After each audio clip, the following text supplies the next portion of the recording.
आज हम बात करेंगे मुगल वंश के पहले बादशाह बाबर की।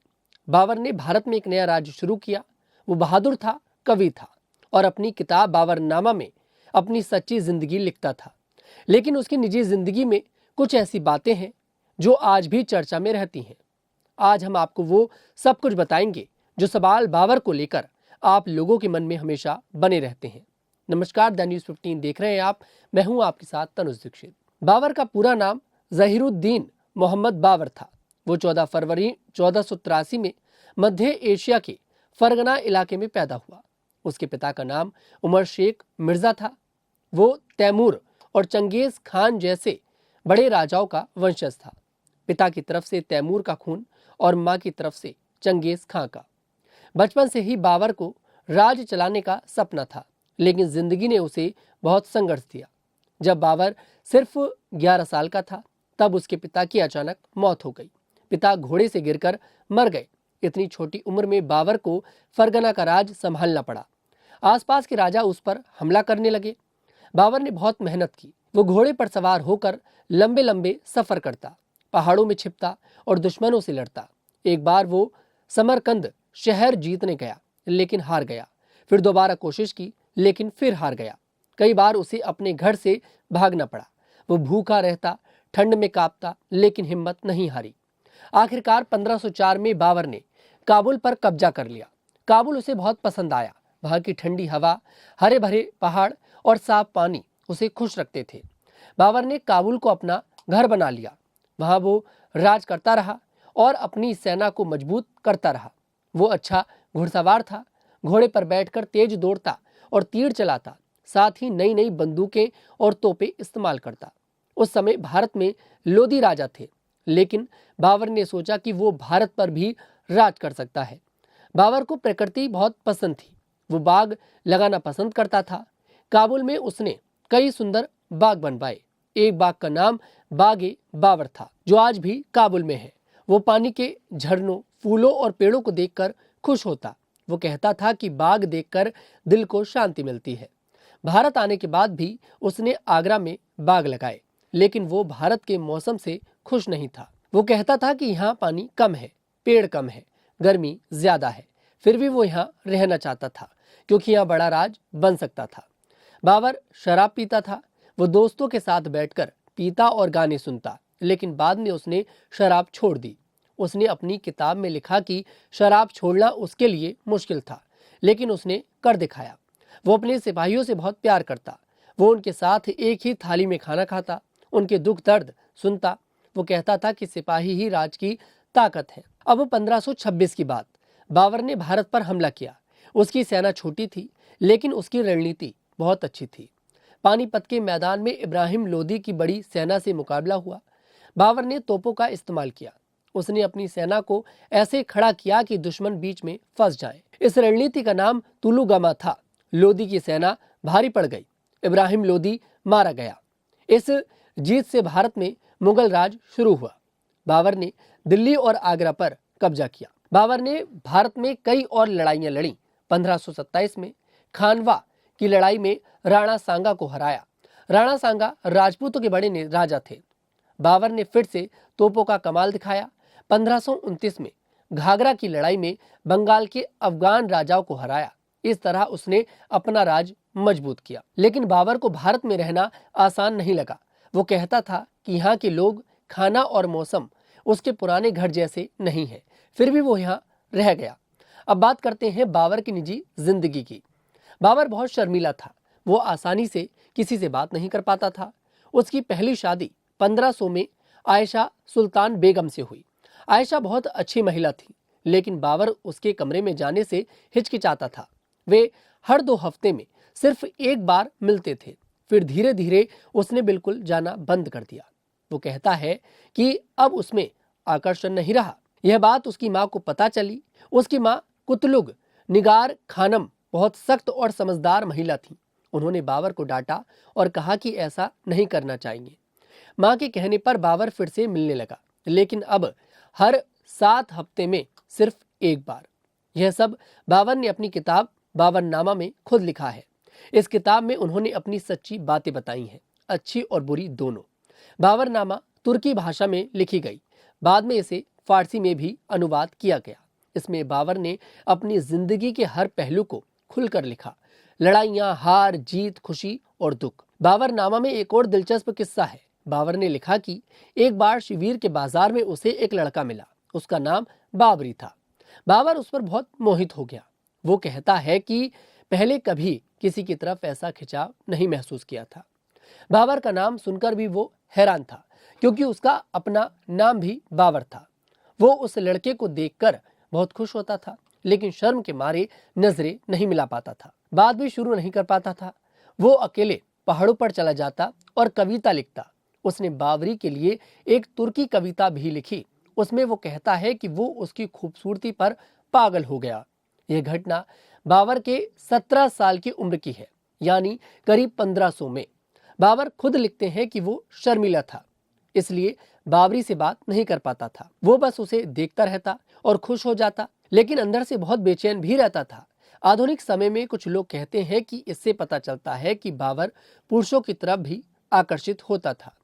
उसने अपनी किताब में यह बात खुलकर लिखी है। बाबर की कई पत्नियां थीं और कई बच्चे भी, लेकिन यह बचपन की बात थी। बाबर बाद में शादीशुदा जिंदगी जीता रहा। अब कुछ लोग इस कहानी को बाबरी मस्जिद से जोड़ते हैं। वो कहते हैं कि बाबर ने 1528 में अयोध्या में बनी मस्जिद का नाम उस लड़के बाबरी के नाम पर रखा। वे मानते हैं कि बाबर उस लड़के से इतना प्रभावित था कि उसकी याद में मस्जिद को बाबरी नाम दिया। लेकिन यह बात सही नहीं है। असल में मस्जिद का नाम बाबर के नाम से पड़ा। बाबरी मतलब बाबर की। मस्जिद को मीर बाकी नाम के एक अफसर ने बनाया था। बाबर ने आदेश दिया था, लेकिन बाबरनामा में इस मस्जिद का कोई भी जिक्र नहीं मिलता। बाबर ने अपनी किताब में कई मस्जिदों का जिक्र किया, लेकिन अयोध्या वाली का जिक्र नहीं है। इसलिए इतिहासकार कहते हैं कि शायद बाबर ने खुद नहीं बनवाई, या फिर किताब के कुछ पन्ने गायब हैं, लेकिन नाम बाबर के नाम पर ही है, लड़के के नाम पर नहीं। कुछ लोग इस कहानी को इसलिए जोड़ते हैं क्योंकि दोनों नाम मिलते हैं, लेकिन पुराने इतिहास की किताबों में इसका कोई सबूत नहीं है। मस्जिद 1528 से लेकर 1529 में बनी और इसका नाम बाबर के नाम से पड़ा।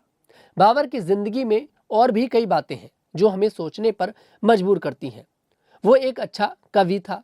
उसने फारसी और तुर्की में कविताएं लिखी। एक कविता में वो कहता है, दिल की बातें दिल में रह जाती हैं, लेकिन कागज पर उतर आती हैं। वो बागों का शौकीन था। काबुल के बागों में वो घंटों बैठता और कविताएं लिखता। भारत में आगरा के बाग में भी वो बैठकर सोचता कि कैसे यहाँ सुंदर जगहें बनाई जाए। वो अपने दोस्तों से बहुत प्यार करता था। वो उन्हें उपहार देता, उनके साथ शिकार करता। बाबर का परिवार भी दिलचस्प था। उसकी कई पत्नियां थीं। आयशा के अलावा महम बेगम, गुलरुख बेगम और दूसरी भी। उसके कई बच्चे हुए। सबसे बड़ा बेटा हुमायूं था, जो बाद में बादशाह बना। बाबर अपनी माँ का बहुत सम्मान करता था। उसकी माँ ने उसे कई बार सही रास्ता दिखाया। जब बाबर छोटा था, माँ ने उसे हिम्मत दी कि हार मत मानो। बाबर अपने सिपाहियों के साथ खाना खाता, गाने सुनता। वो जिंदगी को पूरी तरह जीता था। लड़ाई, कविता, बाग, परिवार, सब कुछ। बाबर की मौत की कहानी भी रोचक है। 1530 में वो सिर्फ 47 साल का था। हुमायूं बीमार पड़ गया। बाबर ने दुआ की कि वो खुद बीमार हो जाए और बेटा ठीक हो जाए। कहते ही हुमायूं ठीक हो गया और बाबर बीमार पड़ गया। वो आगरा में मरा। उसकी कब्र पहले आगरा में थी, लेकिन बाद में काबुल ले जाई गई। बाबर कहता था कि काबुल उसका असली घर है। बाबर की मौत के बाद मुगल राज और मजबूत हुआ। उसके बेटे हुमायूं ने राज संभाला, लेकिन उसे भी संघर्ष करना पड़ा। फिर उसके पोते अकबर ने मुगल राज को बहुत बड़ा बनाया। अकबर ने पूरे भारत में राज फैलाया, नए कानून बनाए और हिंदू मुस्लिम को साथ रखा। लेकिन बाबर हमेशा याद रहेगा, क्योंकि उसने ही इस राज की नींव रखी। बाबर की किताब बाबरनामा आज भी पढ़ी जाती है। इसमें वो अपनी कमजोरियां भी नहीं छुपाता। वो लिखता है कि वो शर्मीला था, वो हार से घबराता था, लेकिन फिर भी लड़ता रहा।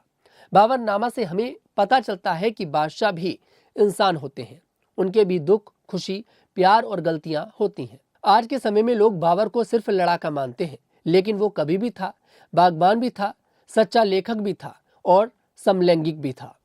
बाबर ने भारत को नया रास्ता दिखाया। उसकी तोपें और रणनीति ने युद्ध का तरीका बदला।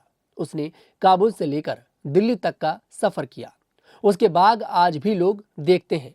काबुल में बाग ए बावर पर्यटकों से भरा रहता है। भारत में आगरा के बाग भी उसकी याद दिलाते हैं। बाबर ने दिखाया कि छोटी सेना से भी बड़ा राज जीता जा सकता है अगर हिम्मत हो। अब हम बाबर की कुछ कविताओं पर भी बात करते हैं। वो तुर्की में लिखता था। एक कविता में वो कहता है कि प्यार ने उसे पागल बना दिया। बाबरी वाली कविता में वो लिखता है, तुम्हारी आंखें मुझे खींचती हैं लेकिन मैं शर्म से मुंह छिपा लेता हूँ। ऐसी कविताएं दिखाती हैं कि बाबर दिल का साफ था। वो अपनी भावनाएं छुपाता था। बाबर के दोस्त भी उसके साथ रहते। वो उन्हें भाई कहकर बुलाता। एक दोस्त को वो बहुत प्यार करता था। जब वो मरा तो बाबर खूब रोया। ऐसी छोटी छोटी बातें बाबरनामा में हैं जो उसे इंसान बनाती हैं। भारत आने के बाद बाबर ने कई जगह घूमा। वो गंगा नदी देखकर खुश हुआ। वो कहता था कि यहाँ फल अच्छे हैं लेकिन मौसम कठिन है। वो अपने बेटे हुमायूं को सलाह देता कि राज संभालना आसान नहीं। बाबर की माँ का रोल बहुत बड़ा था। जब बाबर काबुल में था, माँ उसके साथ थी। उन्होंने उसे सिखाया कि दुश्मन से कभी मत डरो। बाबर ने अपनी किताब में माँ की तारीफ की। अब अंत में कहें तो बाबर एक अनोखा राजा था। वो तैमूर का वंशज था लेकिन उसने नया रास्ता चुना। उसने मध्य एशिया छोड़कर भारत में नई शुरुआत की। उसकी जिंदगी संघर्ष, प्यार, कविता और राज से भरी है। आज भी स्कूलों में बच्चे बाबर के बारे में पढ़ते हैं। वो याद रखते हैं कि पानीपत की लड़ाई ने मुगल राज की नींव रखी। कुछ लोग बाबर को सिर्फ आक्रमणकारी कहते हैं लेकिन वो राज बनाने वाला भी था। उसने कानून बनाए, बाग लगाए और कविताएं लिखी। उसकी किताब बाबरनामा दुनिया की सबसे ईमानदार आत्मकथाओं में से एक है। इसमें कोई दिखावा नहीं है। इस तरह बाबर की कहानी पूरी होती है। वो बहादुर था, शर्मीला था, कवि था और राजा था। उसकी जिंदगी की हर बातें हमें सोचने पर मजबूर करती हैं। अगर आप बाबरनामा पढ़ें तो और ज्यादा जानेंगे। यह किताब आज भी उपलब्ध है। बाबर हमेशा याद रहेगा, मुगल राज का संस्थापक। इस रिपोर्ट पर क्या है आपकी राय? कमेंट सेक्शन में जरूर बताइएगा। मैं तनुज दीक्षित आपसे मुलाकात करूंगा। तब तक के लिए हमारे साथ देखते रहिएगा न्यूज़ 15।